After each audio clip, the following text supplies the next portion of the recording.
Now, since you have your foam all cut out and it's ready to put on the hook and loop, or the brand name which they call Velcro, this is what you'll need to do. You will need to get a piece of fabric, either nylon or polyester. These are the best two types of fabric to use. So it's better if you use a brighter color. So if you do drop something at the bottom of your camera bag, it'll be easier for you to find. So this is the color I chose. So this is the fabric I'm using. The hook and loop or the Velcro itself will be either glued or sewn to the bottom of the nylon or polyester. So this will be the bottom of the camera bag. So let me show you and demonstrate how this works. So this is your piece of foam. Your hook and loop or Velcro strips will go along here, up and down. So how do you do this? So after you have sewn your polyester or whichever type of fabric you use, sewn the hook and loop strips to the bottom right here, you will sew this onto your foam. You have to remember, when you are doing this, you need to measure the piece of foam, the fabric, double the size of the foam lengthwise. So this is your foam. Let me explain. And this needs to be, as you can see, double the size of your fabric. Therefore, after it's double-sided, you will need to sew the edges so the cut-off frayed material will not come loose. And then you would sew your hook and loop here.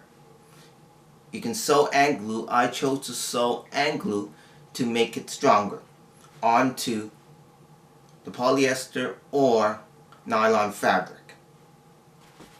And you got to remember,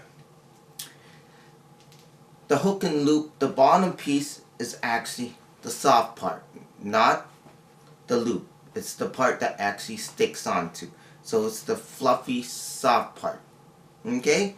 Which I believe is called the soft part. Okay? So now what you need to do is, after you have this done, your fabric where the hook and loop goes on top will go on top of here, as you can see. And the bottom piece of fabric, as you can see, will go on the bottom. So as you can see, the bottom piece of fabric will go on the bottom. So now the fabric is sandwiched between the foam, as you can see.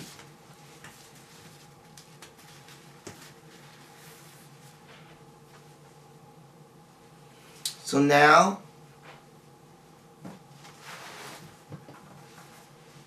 as you can see, it's sandwiched between the foam. So now you have your bottom piece. The most important thing to remember is, when you make this should be always oversized. You need to oversize it. So you should have 2 to 3 inches of fabric oversized past the foam. This is very important. So your fabric will go past the foam, 2 to 3 inches. And all 4 sides, you'll have 2 to 3 inches of excess fabric overlapping the foam. This is very important. Let me explain why. So after you have this all done, and you decided how things are working, this is the layout you want. The reason why I have this layout is because I want to put a camera this way, a camera facing this way with the lens up, and a camera facing this way with the lens up. Therefore, I will be having foam going this way, across like this, to make a box here and a box here.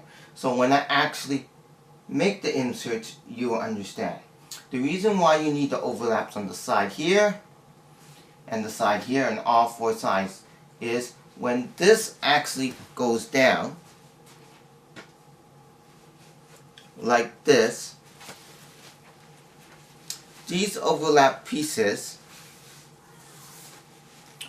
will be sewn into another piece that goes across, will be the side of the fabric, side of the camera bag. So now, as you can see, you have this here. So this is how it looks. Will look when you finish sewing it. So you will sew this together. Sew all these sides together around, exposing whichever 1, 2 to 3 inches of fabric. So once this is sewn together, which I haven't done yet, it will be like this. And then what will happen is the sides here, which are the leftover pieces here, which is better to demonstrate on the back side, will be like this. So when this is sewn together, this is what you will have. See? A piece sticking up like this. I know it's hard to see, but like this.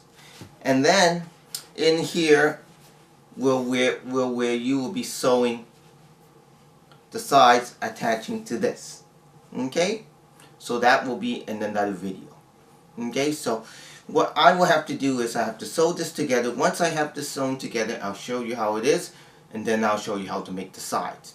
And this camera layout is depending how you put your foam. So if you want your foam to stick on whichever angles the foam will go, the inserts, this is the decision you have to make before you sew this down, or glue, or both. Okay, so we'll sew this together. In a later video, I'll show you the rest, how the sides are made, and finally how to sew everything together. And then you have your insert for your hard case, or if you have a luggage case or a camera bag, or whichever you choose to use it for. Okay, so now let's leave it at this. When I finish sewing the next 2 steps, we'll make another video. Now, welcome back to Not Just Photography. If you remember in the previous video, I was showing you how to make the bottom of the shell insert for your camera bag or your hard case. Now I would like to show you the finished product of the bottom shell for the hard case.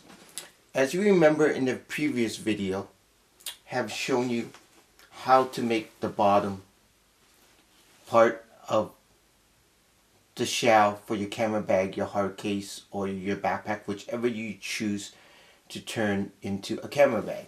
Now this has been finished and it has been made, and I would like to show you the finished product. As you remember in the previous video, I made this, and then the first thing you need to do is sew your hook and loop strips on here, and then the foam will be sandwiched in between the 2 pieces of polyester or nylon.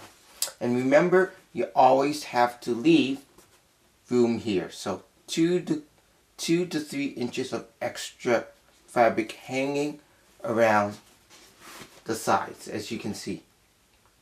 Now this will go in the bottom of your luggage, your hard case, your backpack, your bag, whichever you choose for it to go on. So this will sit in here like so.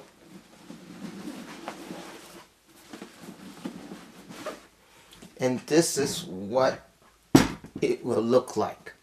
So the reason why you have the overhangs here is when you do make the sides for the camera bag, these overhangs will be sewn into the sides of the camera bag. So when you make the sides, when that is finished, the side piece will be sewn to the edge of here, and you'll have one continuous shell for your hard case, your backpack, or whichever bag you choose to use to turn into a camera bag. So this is the final product for the bottom, and then in the next video I will show you how to turn the sides and make the sides and then sew the sides together. Once again, thank you for watching.